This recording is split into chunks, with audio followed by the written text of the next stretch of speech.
Assalamualaikum warahmatullahi wabarakatuh. Alhamdulillahi allazi na'amana binimatil iman wa ilsam wa nusulihi ala khairil anam Sayyidina Muhammad wa ala alihi wa sahbihi ajmain amma ba'du. Alhamdulillahirabbil alamin, segala puji bagi Tuhan Allah Subhanahu wa Ta'ala yang telah memberikan kita nikmat umur, kesehatan, dan kesempatan untuk kembali bertemu di bulan yang penuh berkah ini. Selamat serta salam kita haturkan kepada Nabi Muhammad SAW, junjungan kita yang telah menjadi sauri teladan bagi seluruh umat Islam.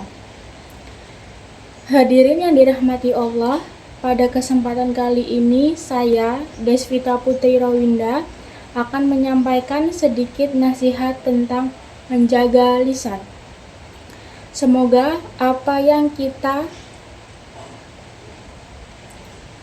saya sampaikan ini bermanfaat bagi kita semua. Amin. Lisan adalah anugerah Allah yang luar biasa. Dari lisannya, seseorang bisa mendapat pahala yang besar, tetapi dari lisannya juga seseorang bisa terjerumus ke dalam dosa yang amat berat. Allah Subhanahu wa Ta'ala berfirman dalam Quran surah Qaf ayat 18 yang berbunyi, "Ma yalfizu min qaulin illa ladaihi rabbikun atid." Artinya, tiada suatu ucapan pun yang diucapkan melainkan ada di dekatnya malaikat pengawas yang selalu hadir. Ayat ini mengingatkan kita bahwa setiap kata yang keluar dari lisan akan dicatat oleh malaikat. Maka berhati-hatilah pada berbicara, karena ucapan bisa menjadi penentu amal kita di akhirat kelak.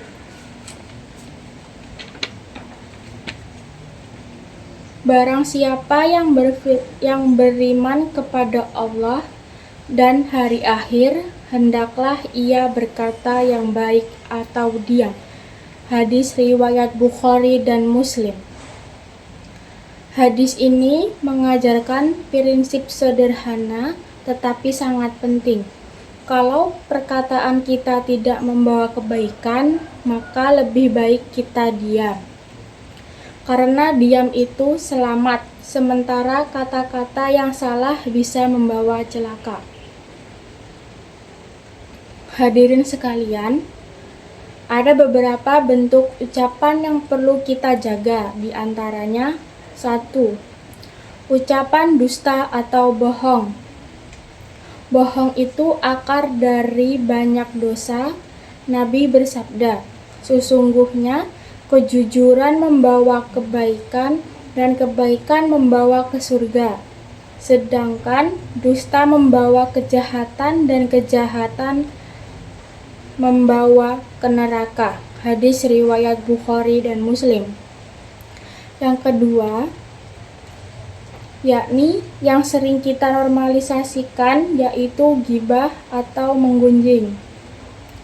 Allah berfirman dalam Quran surah Al-Hujurat ayat 12 yang artinya, "Dan janganlah sebagian kamu menggunjing sebagian yang lain. Sukakah salah seorang kita di antara kamu memakan daging saudaranya yang sudah mati? Maka tentu kamu merasa jijik kepadanya." Ghibah bukan hanya untuk merusak hubungan, tapi juga menghapus pahala amal kita. 3. Ucapan kasar atau menyakiti hati orang lain. Dan biasanya pun yang mengucap tidak berpikir perkataan ini baik atau tidak.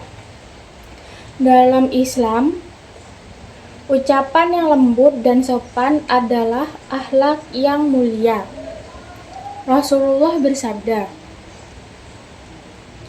"Seorang muslimin adalah orang yang kaum muslimin selamat dari lisan dan tangannya, Hadis riwayat Bukhari dan Muslim. Hadirin rahimakumullah, menjaga lisan bukan berarti kita harus selalu diam, tetapi berbicara dengan hikmah, dengan adab, dan dengan niat yang baik. Gunakan lisan kita untuk hal-hal yang bermanfaat seperti berzikir, membaca Al-Quran, Al-Masurah, memberi nasihat yang baik, berbagi pelajaran-pelajaran yang baik, dan menyebarkan kebaikan dan kebenaran. Ingatlah sabda Rasulullah SAW, sesungguhnya seseorang yang berkata satu kata yang diridhoi Allah tanpa ia sangka-sangkai, tetapi dengan itu Allah mengangkat derajatnya. Dan seseorang dapat berkata suatu kata yang dimurkai Allah tanpa ia sadari, namun dengan itu Allah menjerumuskan ke dalam neraka. Hadis riwayat Bukhari. Maka berhati-hatilah dalam setiap ucapan, pikirkan dulu sebelum berbicara, karena sekali lisan bergerak tidak bisa ditarik kembali. Marilah kita sama-sama berusaha menjaga lisan kita agar kita hanya mengucapkan kebaikan. Jadikan lisan kita sumber pahala, bukan sumber dosa. Hadirin yang dapat saya sampaikan, sekian. Bila ada kata yang kurang berkenan di hati para pendengar, saya mohon maaf sebesar-besarnya. Kebaikan datang dari Allah Subhanahu wa Ta'ala, dan kesalahan datang dari saya selaku manusia bisa yang tidak luput dari lupa, salah, dan dosa. Demikian kiranya, dan akhir saya haturkan terima kasih. Wassalamualaikum warahmatullahi wabarakatuh.